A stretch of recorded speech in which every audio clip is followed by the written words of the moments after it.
नमस्कार, बहुत स्वागत है आपका। आप देख रहे हैं ग्रहण ज्योतिष सीक्रेट। कर्क राशि वालों, 23 सितंबर को राहु और केतु का राशि परिवर्तन हो रहा है और ज्योतिष में राहु केतु को पाप ग्रह के रूप में मान्यता मिली है। राहु और केतु हमेशा ही साथ साथ परिवर्तन करते हैं और 23 सितंबर को भी दोनों ही परिवर्तन कर रहे हैं। राहु मिथुन राशि से निकलकर वृषभ राशि में आएंगे और केतु धनु राशि से निकलकर मंगल की राशि वृश्चिक राशि में प्रवेश करेंगे। अब ज्योतिष में राहु केतु को छाया ग्रह माना जाता है और राहु केतु अगर बिगड़ जाएं तो जिंदगी को नरक बना देते हैं और अगर देने पर आ जाएं तो व्यक्ति को रंक से राजा बना देते हैं। इसीलिए कई बार ऐसा होता है कि इनका परिवर्तन करना बहुत सारी उम्मीदें लेकर आता है, लेकिन आप कर्क राशि वालों पर इसका क्या प्रभाव पड़ेगा आज हम विस्तार से जानेंगे। वैसे कर्क वाले आप बड़े लकी रहेंगे, तो चलिए विस्तार से जानते हैं। राहु 23 सितंबर की सुबह 5:28 पर मिथुन राशि से निकलकर वृषभ राशि में गोचर करेंगे और यहाँ पर 12 अप्रैल 2022 तक रहेंगे। राहु का यह राशि परिवर्तन इस साल की सबसे बड़ी ज्योतिषीय घटनाओं में से एक होगी और केतु 23 सितंबर को सुबह 7:38 पर धनु से वृश्चिक राशि में प्रवेश करेंगे और यहाँ पर 12 अप्रैल 2022 की सुबह 8:44 तक रहेंगे। अब राहु का और ये केतु का परिवर्तन क्या कुछ लेकर आएगा और क्या कुछ लेकर जाएगा। देखिए, राहु को छाया ग्रह कहा जाता है, इनका कोई वास्तविक आकार होता नहीं है और राहु को पापी ग्रह भी कहा जाता है। आमतौर पर कुंडली में राहु का नाम सुनते ही थोड़ा सा डर तो है, लेकिन देखिए कोई भी ग्रह शुभ या अशुभ नहीं होता, बल्कि उसका फल शुभ अशुभ होता है।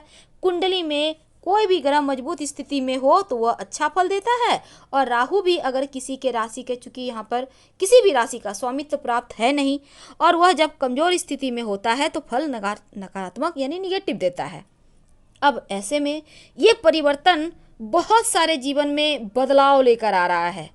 वैसे तो कर्क राशि वालों के लिए अच्छा है, तो विदेश यात्राएं भी करवाएगा, खर्चे भी बढ़ाएगा, फंसा हुआ धन भी देगा और लंबी यात्रा के साथ कुछ सावधानियां भी रखनी होगी। वो कौन सी चीज़ें हैं, आइए जानते हैं। कर्क राशि वालों, राहु आपकी राशि से आपके एकादश भाव में आ रहे हैं। अब एकादश भाव में आने का मतलब है ढेर सारी खुशियां और वो भी आकस्मिक रूप से। सबसे पहले तो राहु मृगशिरा नक्षत्र में रहेंगे। अब इससे आपके व्यापार में आपको ज़बरदस्त फायदा होगा। अगर आप व्यापारी हैं तो उम्मीद से ज़्यादा लाभ होगा, लेकिन अगर आप लव रिलेशनशिप में हैं, प्रेम जीवन में हैं, तो थोड़ा उतार चढ़ाव भी रहेगा। वैसे आप 2020 के अंत में और 2021 की शुरुआत से आप अपने वैवाहिक जीवन का आनंद लेंगे, जीवन साथी के साथ समय गुजारेंगे। आप अपना मेहनत अपने दम पर तमाम विरोधियों पर भारी पड़ेंगे। हालांकि इस समय आपके जो हो सकता है आप बहुत ऊंचे ऊंचे जो होता है बड़े बड़े पद पर बैठे हुए लोग उनके संपर्क में आए और ये रिश्ते आपके लिए भविष्य में फायदे देंगे।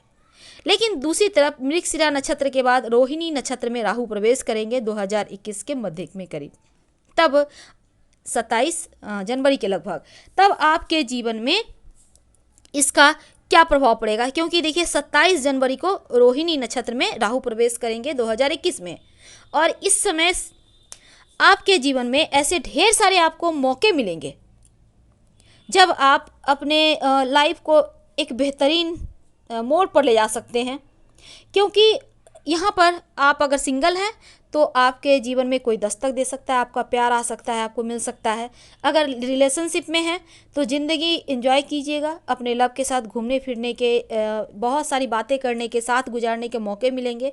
संतान आपकी तरक्की करेगी, संतान की सफलता होगी और लंबे समय से कोई मनोकामनाएं अधूरी है तो वो भी आपको लाभ देगा। वैसे मानसिक खुशी भी मिलेगी, क्योंकि कुछ ऐसे काम जो दैव योग से पूरे भी होंगे। राहु जब कृतिका नक्षत्र में आएगा तब आपको यानी 2021 के अंत में सरकारी नौकरी मिलने के योग बनाएंगे आकस्मिक रूप से। कोई रुका हुआ चीज़ आपको पूरा हो जाएगा। आपका सरकारी क्षेत्र से लाभ होगा, तमाम कार्य बनते चले जाएंगे। और यहाँ तक कि बड़े बड़े लोगों के साथ उठना बैठना, उनका साथ मिलना, उनसे सहयोग मिलना जैसी चीज़ें होंगी। अगर आप व्यापारी हैं तो यहाँ पर आपका व्यापार में विस्तार होगा और आप चाहें तो इस समय लंबे समय से अटकी हुई तमाम काम को भी एक बार आप बढ़ा सकते हैं, क्योंकि वो बढ़ भी जाएंगे आगे और आपको फायदे भी देंगे। क्या करें, इस समय ससुराल पक्ष के लोगों को आप गिफ्ट दीजिए, उससे राहु केतु के जो फल मिल रहे हैं उसमें वृद्धि होगी, चीज़ें आपके पक्ष में आएंगी। दूसरी बात, कर्क राशि वालों, यहाँ पर देखिए आपके 11वें भाव में राहु है तो फंसा हुआ जो पैसा है वो वापस आएगा, लेकिन शत्रु विरोधी थोड़े से एक्टिव रहेंगे, तो यहाँ पर आपको ध्यान देना है। परिवार में थोड़ी परेशानियां बढ़ेगा, इसका भी आपको मैनेज करना होगा। केतु देव आपके पंचम भाव में है, केतु के प्रभाव के कारण आपके बहुत सारे ऐसे जरूरी काम जो आप चाहते हैं पूरा हो जाए, पर केतु रुकावट डालेंगे। अब इसके लिए क्या करें, कैसे तमाम कार्य पूरे हों? वैसे तो अगर आप करियर को लेकर परेशान हैं तो थोड़ा सा धैर्य रखें, स्वास्थ्य का ख्याल रखें और जोखिम भरे निर्णय टाल दें। एक तो माँ काली की आराधना आप कर सकते हैं। आप चाहें तो गरीबों को, ज़रूरतमंदों को खाने पीने की सामान भी दे सकते हैं, उनसे भी आपको राहत मिलेगी। और दूसरी बात, चूँकि यहाँ पर राहु आपके लिए तो अच्छा फल लेकर आया है, लेकिन फिर भी आप ससुराल वालों को कुछ गिफ्ट दीजिए। बहुत सारे रिश्ते होंगे, उनको गिफ्ट दें, उससे आपके लिए शुभ फलों में बढ़ोतरी होगी। और एक और बात याद रखिए कि राहु केतु की उल्टी चाल आपके लिए लाभदायक है। बहुत सारी विघ्न बाधाएं समाप्त होगी। अविवाहित हैं तो विवाह के योग बनेंगे। दोस्तों के बीच जो दूरियां थी वो समाप्त होंगी। ऑफिस में हर कोई आपके साथ है और इस समय अपना वाहन खरीदने के योग बन रहे हैं, तो आप अगर लंबे समय से लेना चाहते हैं तो इस समय आप ले सकते हैं। तो यहाँ पर देखिए कर्क राशि वालों, आपके 11वें भाव में राहु के आने से शुभ है, बहुत अच्छा है। आपका धन बढ़ेगा, नए स्रोत बढ़ेंगे, आपका जोश पराक्रम बढ़ेगा, हर कार्य में सफलता मिलेगी, मन की इच्छाएं पूरी होगी। आप चाहें तो दुर्वा एक प्रकार का घास होता है जो गणेश जी को अर्पित किया जाता है, अपने घर के गमले में लगाइए और रोज उसमें पानी दीजिए।